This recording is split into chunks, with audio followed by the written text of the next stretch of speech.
किस्से गलियारों के पेश करते हैं शरत चंद्र चट्टोपाध्याय की लिखी कहानी भला बुरा। अविनाश घोषाल कुछ वर्ष और नौकरी कर सकते थे, लेकिन संभव नहीं हुआ। खबर आई कि इस बार भी उन्हें धत्ता बतलाकर कोई जूनियर मुंसिफ सब जज बन गया। दूसरी बार की तरह इस बार भी अविनाश खामोश रहे। फर्क केवल इतना ही था कि इस बार उन्होंने डॉक्टर के सर्टिफिकेट के साथ जल्द से जल्द मौका लेने के लिए दरख्वास्त भेज दी। दरख्वास्त मंजूर होगी ही, इसमें उन्हें कोई शक नहीं था। अविनाश के काम करने की फुर्ती से सभी खुश थे। भद्र आचरण की प्रशंसा सभी करते हैं, फिर भी उनकी ये दुर्गति हुई। इसके पीछे के गुप्त इतिहास को बहुत कम लोग जानते हैं, उसे बतला दूं। उनकी नौकरी की शुरुआत में एक बार एक नौजवान आईसीएस जिले का जज होकर दफ्तर का इंस्पेक्शन करने आया। छोटी सी बात को लेकर दोनों में पहले मतभेद हुआ और बाद में इसी ने बड़े झगड़े का रूप ले लिया। लौटकर जज साहब उसके काम के छिद्रान्वेषण में लगे, लेकिन छिद्र पाना सहज नहीं था। जज साहब इससे तनिक प्रसन्न नहीं हुए। उनके फैसले को काट कर देखा कि हाई कोर्ट में वो नहीं टिकता, खुद ही अधिक शर्मिंदा होना पड़ता है। तबादले का समय हो गया था।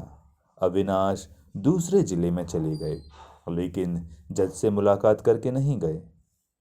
श्रद्धा निवेदन की प्रचलित रीत में उनसे बहुत बड़ी त्रुटि हुई। इसके बाद कितने ही वर्ष बीत गए, बात को अविनाश भूल गए थे, मगर वो नहीं भूले थे। इसका प्रमाण मिला कुछ दिन पहले।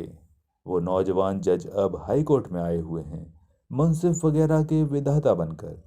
अविनाश सीनियर आदमी था, काम के लिए काफी मशहूर था। उसकी उन्नति का पथ संपूर्ण रूप से बाधाहीन था।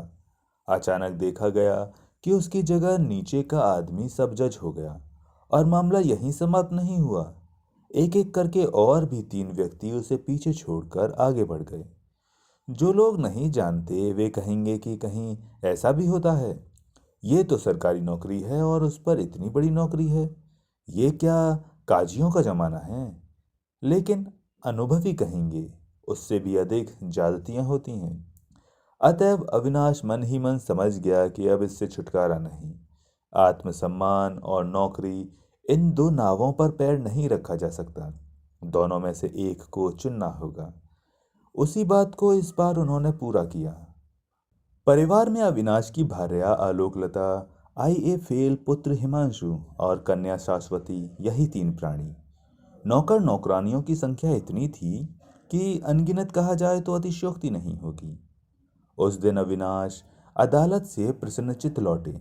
यदा नियम कपड़े बदले, हाथ मुंह धो जलपान करने के लिए बैठते हुए बोले, जाने दो, इतने दिनों के बाद आजादी मिली छोटी बहू। सरकारी समाचार न आने पर भी हाई कोर्ट के एक मित्र का तार मिला है कि मेरी जेल की मियाद समाप्त हो चली। अधिक देर करना ठीक नहीं होगा, विलंब नहीं होगा, इस बात को खुद ही जानता था। आलोकलता निकट ही एक कुर्सी पर बैठी सिलाई कर रही थी, और कन्या शाश्वती पिता के बगल में बैठी उन्हें पंखा झल रही थी। सुनकर दोनों चौंक उठी। स्त्री ने प्रश्न किया, इसका मतलब? अविनाश ने कहा, संभवतः सुना होगा कि कोई गोविंद पद बाबू इस बार भी मुझे पीछे छोड़कर 6 महीने के लिए छोटे जज हो गए। साहब के हाईकोर्ट में आने के बाद से पिछले 3 वर्षों से यही होता आ रहा है। मैंने एक शब्द भी नहीं कहा। सोचा था कि अपने अन्याय को किसी दिन वो खुद समझेंगे, लेकिन देखा ये नहीं होने का। कम से कम उस आदमी के रहते तक तो नहीं। अविचार को इतने दिनों तक सहता रहा, लेकिन सहन करने से मनुष्यत्व नहीं रहेगा। कल शाम को सदराला के यहाँ घूमने जाकर आलोकलता इसी तरह की बात का आभास इशारे से सुनाई थी, लेकिन उसका मतलब समझ में नहीं आया था, और इस समय भी नहीं समझ पाई। बोली, तदबीर तगादे के बगैर आज के जमाने में कौन सी बात होती है? मनुष्यत्व कायम रखने के लिए क्या किया है, सुनू तो जरा। अविनाश ने कहा, तदबीर तगादा नहीं किया जाता, मगर जो कर सकता था उसे जरूर ही किया।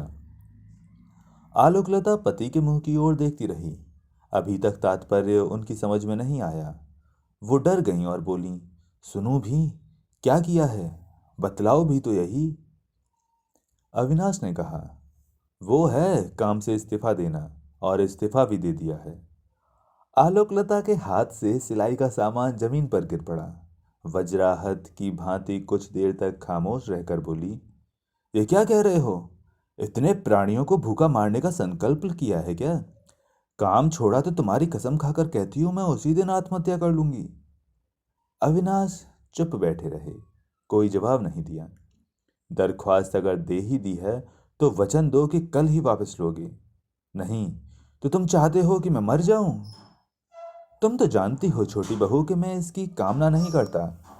तुम पत्नी होकर अगर पति की मर्यादा को इस तरह से समाप्त करती हो कि लोगों के सामने मस्तक ऊंचा करके खड़ा भी न रह सकूं तो।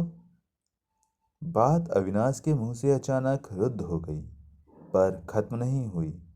आलोकलता ने कहा, तो क्या कहते हो? जवाब में एक कठोर बात उनकी जबान पर आई थी, मगर इस बार भी वो उसे नहीं बोल पाए।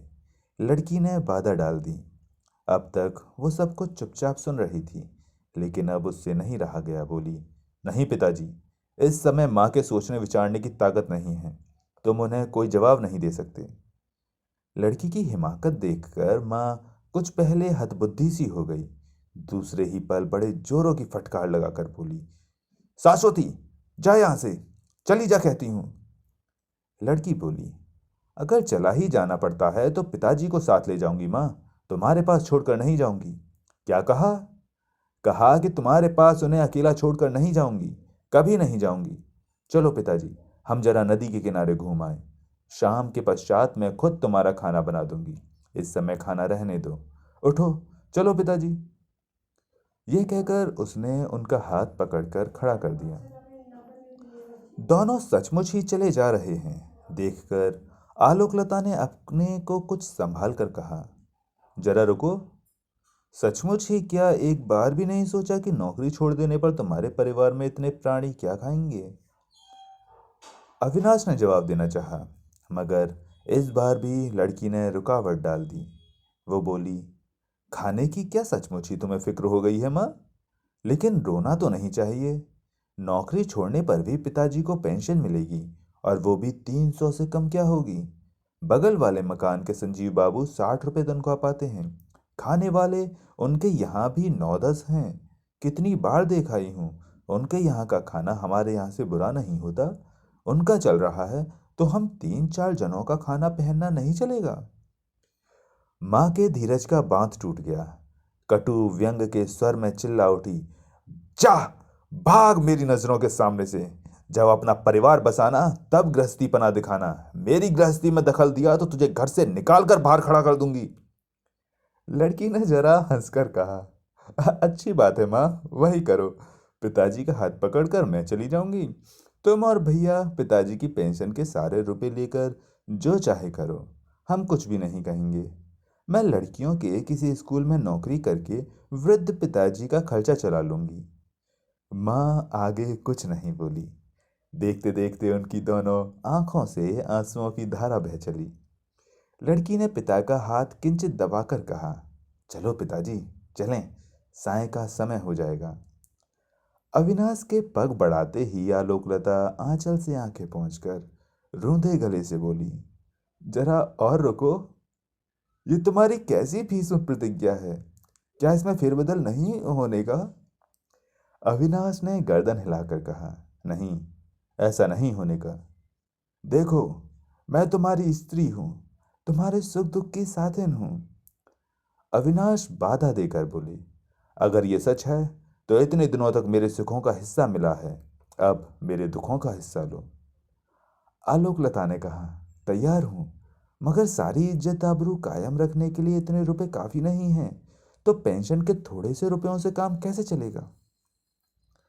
अविनाश बोले, इज्जत आबरू का मतलब अगर अमीरी ठाट समझ रखा है तो वो नहीं होने का, मैं इसे मानता हूं। नहीं तो यूं संजीव बाबू का भी चल जाता है। लेकिन तुम्हारी लड़की 19-20 की हो गई, उसकी शादी कब करोगे? माँ की समस्या का समाधान किया शाश्वती ने। बोली, माँ, मेरी शादी के लिए तुम चिंता ना करो। अगर सोचना ही चाहती हो तो ये सोचो कि संजीव बाबू ने दो बेटियों का ब्याह कैसे किया। जवाब सुनकर माँ का धीरज फिर टूटा। सजल आंखें दृप्त हो उठी। रूंधे गले का स्वर पंचों पर पहुंच गया और बोली, शाश्वती, मुंह जली, मेरी नजरों के सामने से अब क्यों नहीं हटती? जा, हट जा, मैं कहे देती हूँ। जाती हूँ माँ, चलो ना पिताजी। बगल वाले कमरे में हिमांशु कविता करने में लगा हुआ था।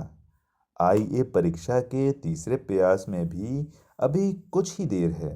उसकी कविताएं वातायन पत्रिका में छपती हैं। दूसरी कोई पत्रिका नहीं लेती है। वातायन संपादक उत्साहित करते हुए चिट्ठी लिखते हैं, हिमांशु, आपकी कविता अच्छी बन पड़ी है। अगली बार एक कविता और भेजें। कुछ छोटी और साथ ही शाश्वती देवी की एक रचना अवश्य भेजें। नहीं जानता वातायन संपादक सच लिखते हैं या मजाक करते हैं या उनके मन में कोई दूसरी बात है। शाश्वती देखकर हंसती हुई कहती है, भैया, ये चिट्ठी दोस्तों को दिखाते ना फिरना। क्यों, बतला तो। नहीं, यूं ही कह रही हूं। अपने मुंह मियाँ मिट्ठू बनते फिरना क्या अच्छा लगता है? कविता भेजने के पहले बहन को पढ़ाने के बहाने अपनी गलतियों को वो सुधार लेता है। संशोधन की मात्रा कुछ अधिक हो जाने पर शर्मा कर कहता है, तेरी तरह मैंने पिताजी से संस्कृत, व्याकरण, काव्य साहित्य नहीं पढ़ा है। मेरा क्या दोष है? लेकिन शाश्वती, तू जान ले, ये कुछ भी नहीं है। 10 रुपए महीना पर एक पंडित रख लेने से सब कुछ बन जाता है। कविता का यथार्थ जीवन है कल्पना में, भाव में, उसकी अभिव्यंजना में। वहां तेरे मुग्ध बोध के बाप की क्या मजाल की बाधा पहुंचाए। ये बिल्कुल सच बात है भैया। हिमांशु की कलम की नोक पर एक अच्छी तुक आ गई थी, लेकिन माँ की कठोर आवाज ने सब कुछ छितरा दिया। कलम रख बगल वाले कमरे को ढील कर इस कमरे में पैर रखते ही माँ चिल्ला उठी, जानता है हिमांशु, हमारा कितना बड़ा सत्यानाश हो गया। उन्होंने नौकरी छोड़ दी, नहीं तो उनका मनुष्यत्व खत्म हो रहा था। जानता है क्यों? इसलिए कि उनकी जगह कोई दूसरा आदमी सब जज बन गया है। वे नहीं हो सके। साफ कह देती हूँ, ये डाह के अलावा और कुछ भी नहीं है, निरी डाह। हिमांशु ने अचरज से आंखें फाड़कर कहा, तुम क्या कह रही हो माँ? नौकरी छोड़ दी? What nonsense. अविनाश का मुंह पीला जर्द पड़ गया। दांतों तले होंठ चबाकर वो चुप खड़े रहे। आसन्न संध्या की मलिन छाया में उनका चेहरा अनोखा लग रहा था। शाश्वती पागलों की तरह चिल्ला उठी, उफ, संसार में धृष्टता की कोई सीमा भी है? तुम चलो, जल्दी चलो, नहीं तो मैं सिर पीट कर मर जाऊंगी। कहकर अर्ध अचेत पिता को लेकर वो घर से बाहर चली गई। तो दोस्तों, ये थी कहानी भला बुरा, लेखक शरत चंद्र चट्टोपाध्याय। उम्मीद करता हूँ आपको कहानी पसंद आई होगी। यदि कहानी पसंद आई है तो वीडियो को लाइक करें, चैनल को सब्सक्राइब करें, कमेंट में अपना सुझाव दें, शेयर करेंगे तो अति कृपा होगी। मिलते हैं किसी और दिन किसी नई कहानी के साथ। तब तक के लिए नमस्कार।